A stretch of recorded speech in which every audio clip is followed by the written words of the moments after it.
Britain held an online ministerial summit on Wednesday, urging rich countries to offer more support to address climate change. The meeting included ministers from 35 countries and comes ahead of key climate talks Glasgow will hold in November. From London, Energy Minister reports. Amid high-profile disagreements over COVID-19, a more dangerous threat is looming for the world: climate change. As the planet gets warmer, pressure's growing on the international community to clean up its act.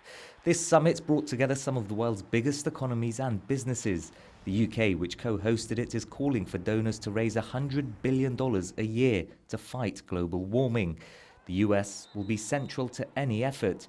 Its climate envoy John Kerry signalling an end to the skepticism that marked the Trump administration's approach.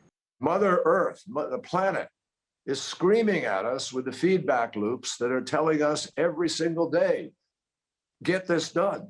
Not to mention the next generations that are likewise screaming at us and saying to us, hey, adults, please be adults. Make the decisions we need to make.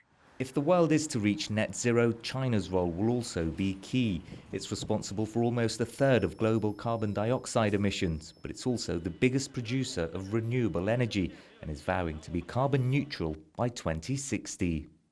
We all need to work together to reach carbon neutrality.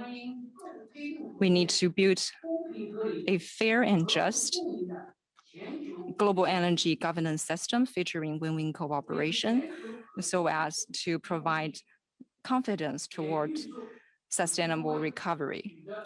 The summit also pledged to help poorer nations deal with climate change, countries that have contributed less to environmental damage but are having to deal with the fallout.